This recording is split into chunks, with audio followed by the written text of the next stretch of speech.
বা আপনার স্বাস্থ্যের ক্ষতি হবে, তাহলে কি সে বিস্কুটটা খাবে? আর কোনো ডেট ওভার বিস্কিট, ডেট নাই বিস্কিটের, ওটা খাবে তুই? না। তো যেখানে একটা ডেট ওভার বিস্কিটই খাবি না, সেখানে সিগারেটের প্যাকেটে লেখা থাকে যে ধূমপান মৃত্যুর কারণ, স্বাস্থ্যের জন্য ক্ষতিকর, হ্যাঁ, এটা এটার জন্য ক্যান্সার হয়, মৃত্যুর কারণ, এগুলো লেখা থাকে, তারপরেও মানুষ সিগারেট খায়।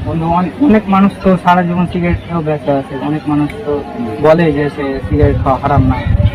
আচ্ছা, যারা বলে সিগারেট খাওয়া হারাম না, তারা নিজেরাই সিগারেটের সঙ্গে জড়িত। সিগারেট না, সিগারেট, জর্দা, গুল, তামাক, অনেক হুজুর তো আছে যারা বলে।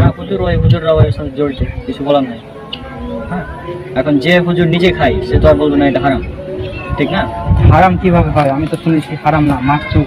আচ্ছা, হারাম কিভাবে হয়? দলিল সুনান ইবনে মাজাহ হাদিস নাম্বার 3388। রাসূল সাল্লাল্লাহু আলাইহি ওয়াসাল্লাম বলছেন প্রত্যেক নেশাদার দ্রব্য হারাম, অর্থাৎ বিড়ি, সিগারেট, জর্দাগুল সবই হারাম। এখন সিগারেট নেশাদার দ্রব্য কিনা, যারা দেখবি 20-30 বছর ধরে সিগারেট খায় তাদেরকে বলবি যে আঙ্কেল আপনি সিগারেট খাওয়া ছেড়ে দেন, সে ছাড়তে পারবে না। কারণ কি? কারণ তার এই এতদিন ধরে খাওয়ার কারণে নেশা হয়ে গেছে। অর্থাৎ এটা একদম প্রমাণিত যে সিগারেট এটা হচ্ছে নেশাদার দ্রব্য। এই জন্য মানে যারা অনেক দিন ধরে নেশা করে তা ছাড়তে পারে না।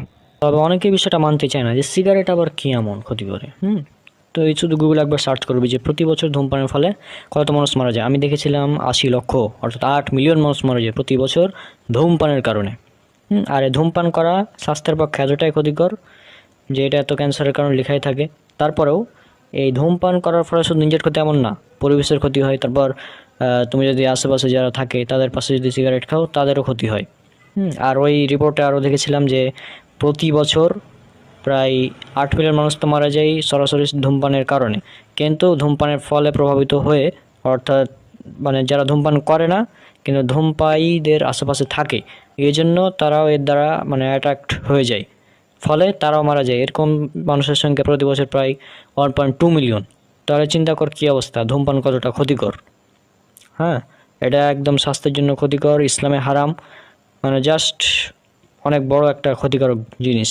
আর কোরআন হাদিসে তো মানে বিড়ি সিগারেটের নাম ধরে বলা থাকবে না যে এগুলো হারাম। বরং বর্তমানে নেশাদার দ্রব্যের পরিমাণই এত যে এগুলোর নাম লিখতেই অনেক বড় একটা বই হয়ে যাবে। রাসূল সাল্লাল্লাহু আলাইহি ওয়াসাল্লাম এমন একটা কথা বলেছেন যে প্রত্যেক নেশাদার দ্রব্য হারাম, এটাতেই একদম ওয়াল ওকে। তার মানে সিগারেট একদম হারাম? একদম হারাম কিন্তু আচ্ছা বন্ধু, খাবো না। এমনিতে তো আমি নেশা করি না, মাঝে মধ্যে খাই। আজকে থেকে এত সামনে কথা দিলাম খাবো না, এই ফেলে দিলাম। আচ্ছা।